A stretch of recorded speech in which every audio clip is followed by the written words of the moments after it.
Hunting has taken us to many parts of this unique planet of ours, experiencing a wide variety of climates and terrains, and enriched our understanding of many different animals and the habitats in which they live.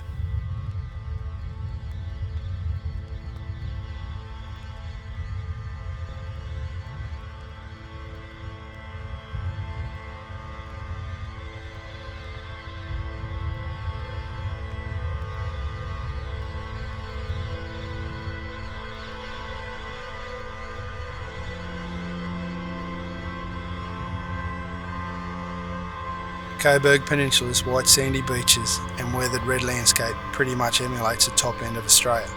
So beautiful to the eye, this country bears the brunt of two extremes, along with many dangers. A wet season that can often dump huge amounts of rain in short periods, turning often dry creek beds into raging torrents. A place where it can be hard to escape the ferocity of severe weather fronts and cyclones. Add the humidity that won't back down, and it's certainly not a place for everyone.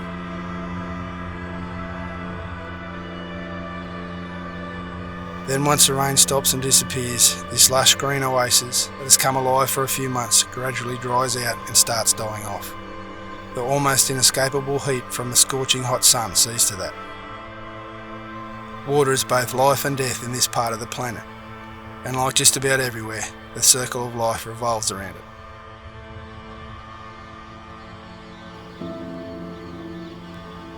This trip came about as Jerry and I organised a top-end hunt for a good mate, Grant Hughes, before he returned to the States after a 6-year stint over here in Australia. We travelled to the outskirts of Coburg Peninsula in the Northern Territory, which is one of the last strongholds of huntable Banteng anywhere in the world. After meeting up with the traditional owners, we unpacked, setting up a makeshift camp up above the high tide mark, right on the edge of the beach. And we wasted no time getting organised for a hunt Grant, Jerry and I would never forget.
I could just see that elbow sitting there, and you could just nearly envision the heart just right behind that elbow, and I was just like, put it there, and right when my pin hit it, my hand started shaking. I was like, don't you jump on that trigger. Do not jump on that trigger. Relax, relax. I was still shaking a bit, but I think that arrow just smoked him. That was freaking exciting. It's a perfect bedded scenario though, like he was wide open to the world, like not a tricky shot at all. That was really cool, really cool. We've walked 100 yards from where we've just done the work with Grant's boar he shot. Nice little tight bend on the creek here, and just noticed the boar laying in there. You could see his head, tusk. Got the boys set up in position, and I think I took about 3 steps and was able to get a shot in while he was under that bank there. Yeah, took out his ticker and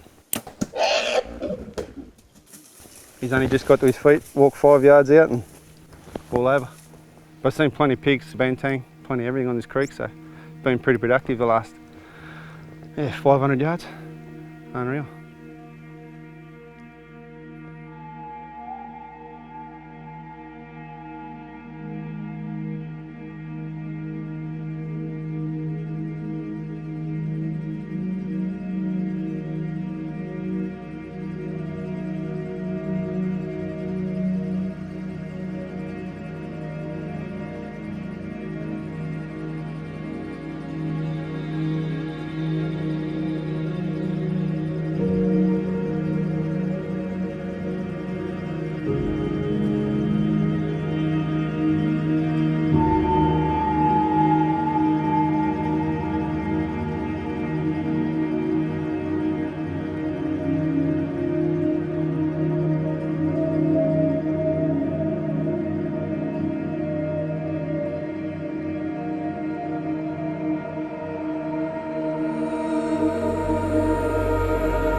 Just gonna walk this ridge back to the vehicle, maybe have a quick bite to eat, hopefully a cold drink, and then we're gonna head to another creek system and walk it back down probably until dark.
Mature bull, but it's just not an old bull. So we're gonna let him walk. It's day 2. He's feeding away, none the wiser. We're gonna keep looking for maybe not necessarily a bigger one, but just an older, beat up, gnarly thing.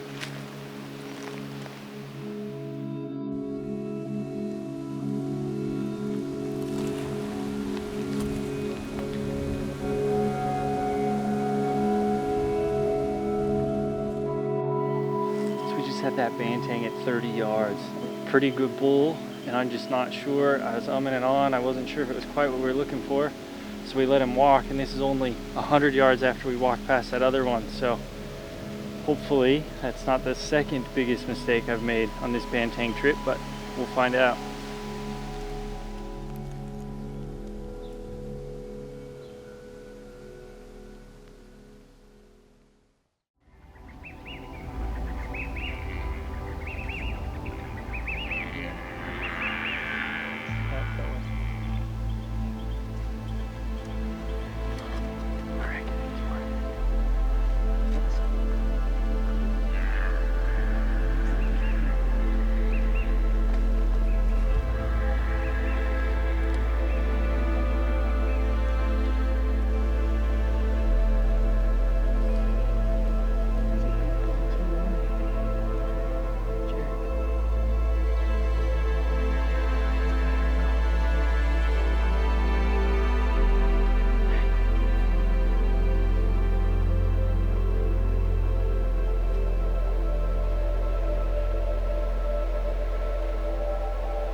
Mexican standoff with a Banteng bull, an old Banteng bull. Like, he was a shooter. We watched him fight with another one that walked past us, and we passed him up and snuck in.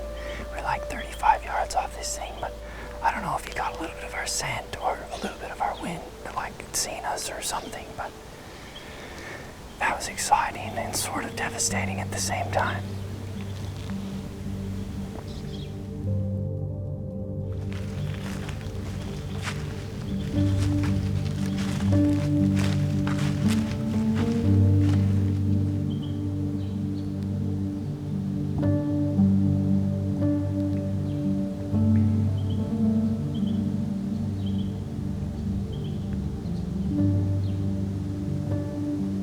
Cows and young Banteng are a distinct orangey brown in colour, and as young bulls mature, they turn into a dark chocolate brown, almost black in appearance.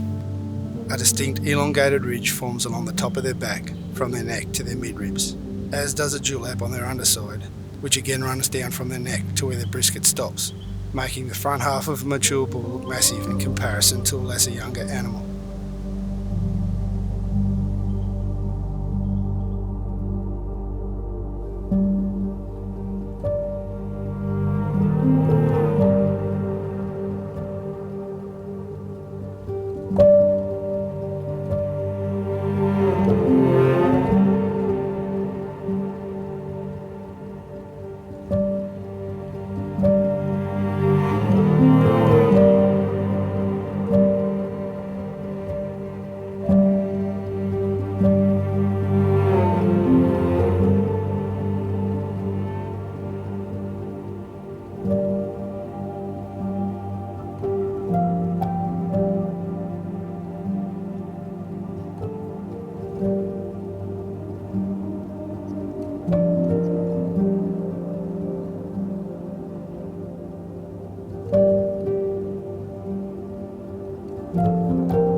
Day 2, we're back at the vehicles.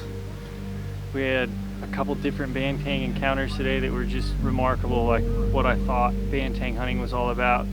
We snuck in off one, got to about 35-40 yards and had a Mexican standoff, and we just needed him to just turn or something so we could get a little bit closer, but got busted. So it's back now for a cold shower and some tucker, and back at it tomorrow.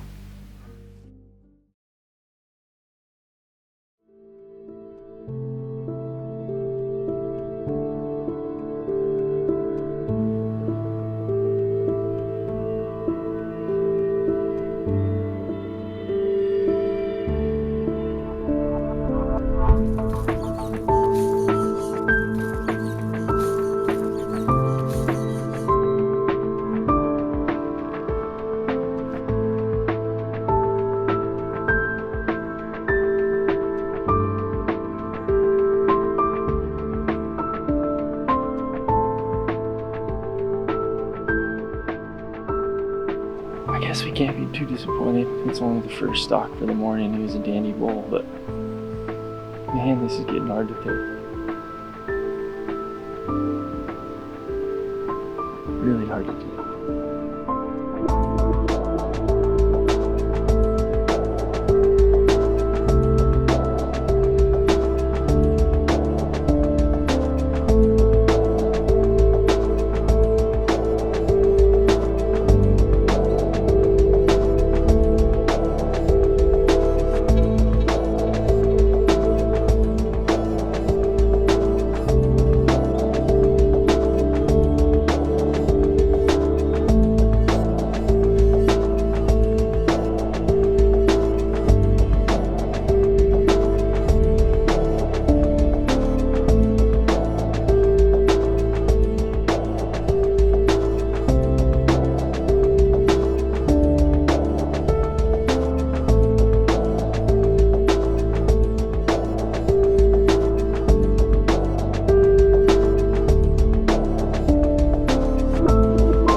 We just passed the halfway point of this hunt, and as we'd worked out earlier, Jerry would start hunting, as he was here to also hunt a Banteng bull. The wind hadn't done us any favours over the last few days, and changing things up would give Grant a break and hopefully a chance to regain his composure and frame of mind.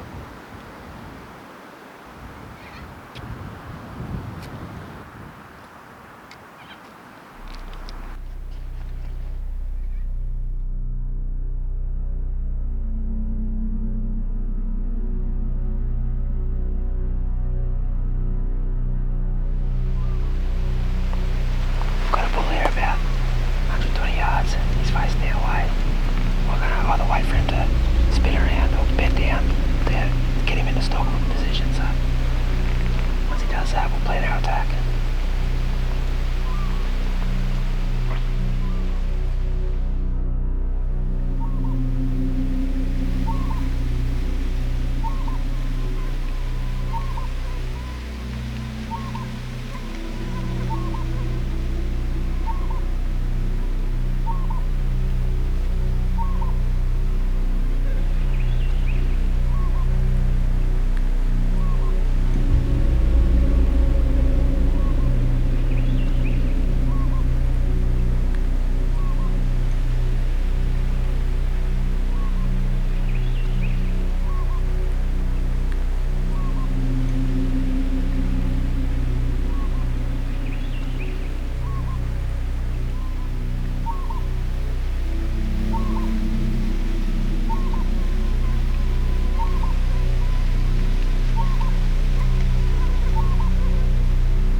I'm just halfway cutting across here to get a better angle on him because he was better down in the shade with basically facing us, broadside, but he was going to see us if we moved, but he went to sleep and we just sidestepped out to here, and then he decided just to get up and spotted us sort of midway. We're just over here to get in the shade and then cut around behind him, and yeah, just unlucky.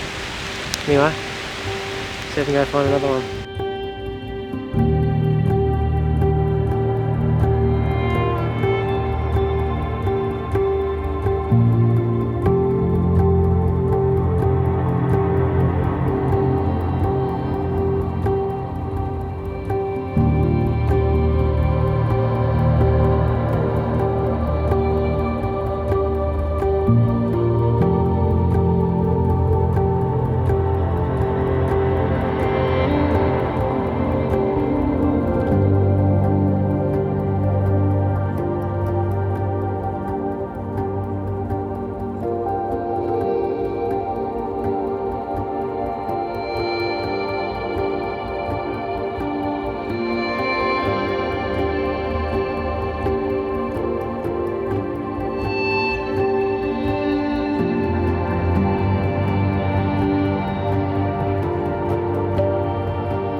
Jerry and Grant were making good ground, using a small dry water course to close a gap and keep as low as possible, when a second giant banteng came onto the scene.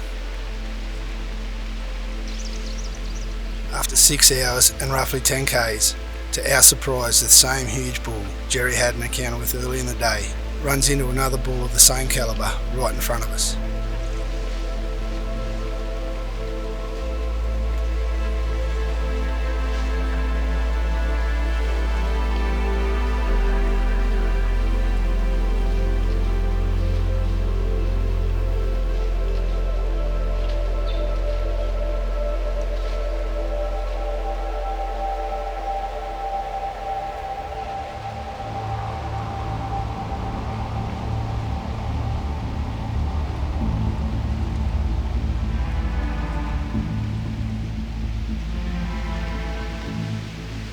As these two bulls milled about sussing each other out, they changed course and were oblivious and totally unaware of the danger they were in as they worked their way towards us, not once taking a second glance at Jerry and Grant, who were now in plain view.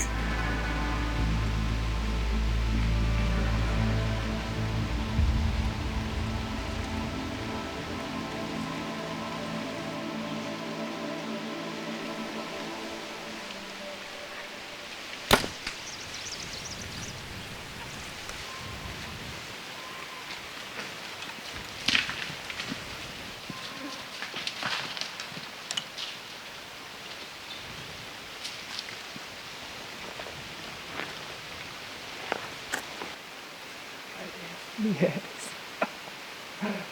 Go down. Get in there.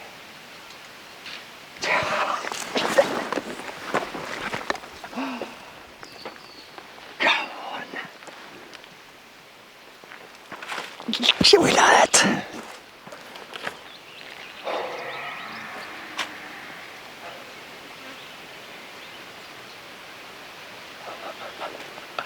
I just smashed the banteng from 25 yards. Day 7. Day 7. That's the end of the day now, and we're all buggered. And that was just some of the best bow hunting that's ever happened to me right then. How good was that?